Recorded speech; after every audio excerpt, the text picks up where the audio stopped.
Bab ilmu dan zikir, kelebihan Al-Quran. Hadis-hadis Nabi sallallahu alaihi wasallam. Hadis kedua.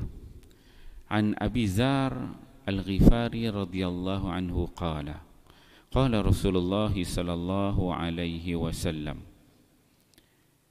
innakum la tarjuna ila Allah bi syai'in afdala mimma kharaja minhu ya'ni Al-Quran.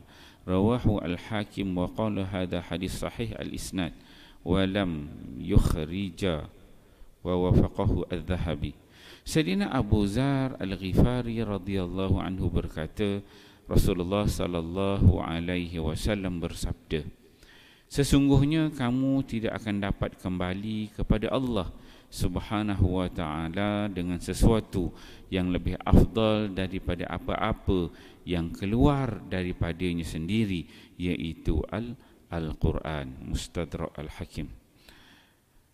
An Jabir radhiyallahu anhuma anin Nabi sallallahu alaihi wasallam qala Al-Quran musyaffa'un wa mahilun musaddaqun man ja'alahu amamahu qadahu ilal jannah wa man ja'alahu khalfa zahrihi saqahu ilal nar. Rawahu Ibn Hibban wa isnaduhu jayyid. Sayyidina Jabir radhiyallahu anhuma meriwayatkan bahawa Nabi sallallahu alaihi wasallam bersabda, Al-Quran ialah pemberi syafaat yang syafaatnya diterima dan pembela yang pembelaannya diterima. Sesiapa yang meletakkan Al-Quran di hadapannya dengan beramal dengannya, maka Al-Quran akan memimpin orang itu ke dalam syurga, sementara sesiapa yang meletakkannya di belakang, yakni tidak beramal dengannya, maka Al-Quran akan menolaknya ke dalam neraka. Ibn Hibban. Keterangan, maksud Al-Quran ialah pembela yang pembelaannya diterima, ialah Al-Quran akan berhujah memberi pembelaan untuk orang-orang yang membaca dan beramal dengannya supaya darjat mereka ditinggikan. Sementara terhadap orang-orang yang tidak menghiraukan hak-haknya, maka Al-Quran akan menuntut, kenapa kamu tidak menunaikan hakku. Alhamdulillah, tuan-tuan mulia, pagi ini kita membaca dua hadis Nabi sallallahu alaihi wasallam. Hadis di bawah tajuk ilmu dan zikir, kelebihan Al-Quran. Hadis yang kedua riwayat Abi Dzar Al-Ghifari. Biasa kita dah pernah perkenalkan sifat Abu Dzar Al-Ghifari, salah seorang sahabat yang sangat zuhud, banyak kelebihan dia.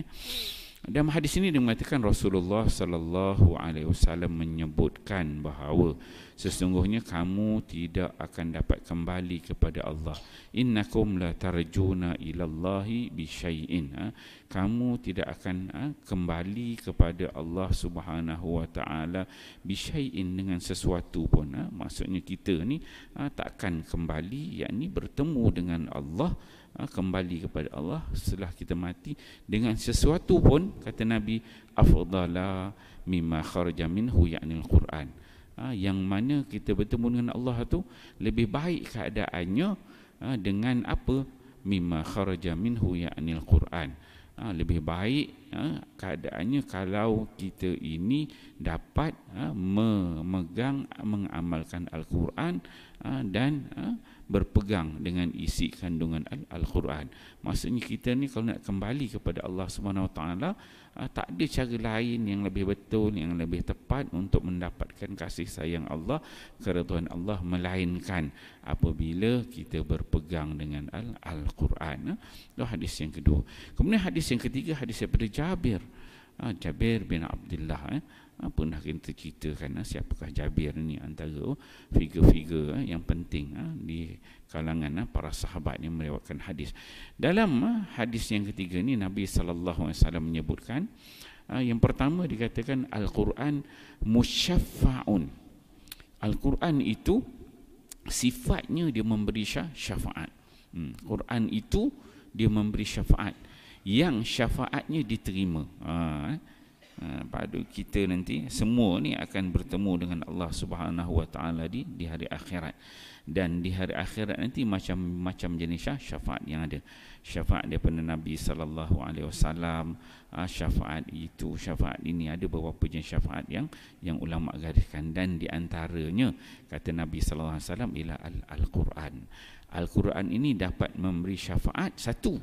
Kedua, syafaatnya itu diterima. Bukan sekat beri syafaat orang tak terima, tak guna juga, kan? Kita contoh nak mohon apa-apa kerja, minta syafaat, surat recommendation, surat sokongan. Carilah orang-orang figure-figure besar, ahli politik ke, orang yang ada kedudukan, dia keluar surat satu sebagai satu syafaat, pergi jumpa, minta kerja, kan? Tak semestinya orang terima, walaupun kita dah guna kabel-kabel besar, kan? Maksudnya untuk dapatkan syafaat kalau di dunia ni lah. Tetapi yang namanya Al-Quran ini, kata Nabi sallallahu alaihi wasallam, musyaffaun. Dia ni adalah pemberi syafaat dan syafaatnya diterima. Kemudian kata Nabi sallallahu alaihi wasallam lagi, wa mahilun musaddaqun. Dan Al-Quran ini juga sifatnya dia pembela. Dia membela, satu, memberi syafaat dari sudut syafaat. Kedua, Quran ni sifat dia membela yang pembelaannya diterima. Ini sama ada dia ni syafaat yang pertama ataupun yang kedua, Nabi sebut sebagai pembela bagi golongan yang macam mana? Itu golongan yang menjadikan Al-Quran itu di hadapannya. Dia kata man ja'alahu amamahu qadahu ilal jannah, yang mana dijadikan Quran ni sebagai petunjuk di depan. Sifat orang yang selalu membaca Al-Quran, yang membacanya pun dapat, yang menghafalnya pun dapat, yang mengamalkannya juga dapat. Sesuatu yang berkait dengan Al-Quran apabila difahami, diamal, dihafal, disampaikan, akan mendapat kelebihan sedemikian. Kemudian kata Nabi, wa man ja'alahu khalfa zahrihi saqu ilan nar. Dia kata, sesiapa yang menjadikan Al-Quran ini di belakang dia, tak ambil letak dekat depan, tak ikut petunjuk Al-Quran, tak ikut isi kandungan Al-Quran, dia letak khalfa zahrihi, dekat belakang dia, tak pandang Al-Quran tu, saqahu ilan nar, maka dia ini akan menyebabkan dia dimasukkan ke dalam neraka Allah Subhanahu wa taala. Quran itu sendiri akan tolak dia masuk dalam neraka. Saqahu ilan nar. Quran sendiri akan tolak masuk neraka Allah Subhanahu wa taala. Ini fadail, kelebihan Al-Quran. Jadi kelebihan bukan setakat kita baca. Baca pun satu aspek juga. Baca dapat kelebihan itu. Hafal pula dapat kelebihan itu. Amal pula dapat juga kelebihan itu.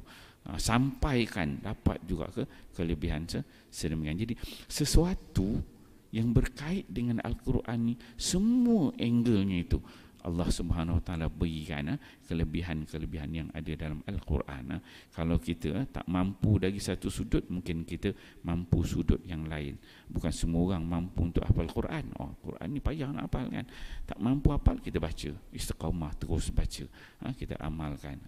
Mungkin ada aspek-aspek lain yang berkaitan dengan Al-Quran ni yang boleh kita buat. Mungkin disuruh kita infak duit untuk sedekah Quran, infak duit untuk majlis Al-Quran. Kita ada kelebihan yang ada pada kita ini, kita gunakan untuk Al-Quran itu, dari segenap sudut yang boleh kita buat. InsyaAllah tuan-tuan mulia, moga-moga kelebihan-kelebihan yang disebutkan oleh Nabi sallallahu alaihi wasallam ini kita akan dapat pada hari akhirat nanti. InsyaAllah kita fahami, kita amal dan sampaikan. Wallahu a'lam. Subhanakallahumma wa bihamdika wa la ilaha illa anta sallallahu alaihi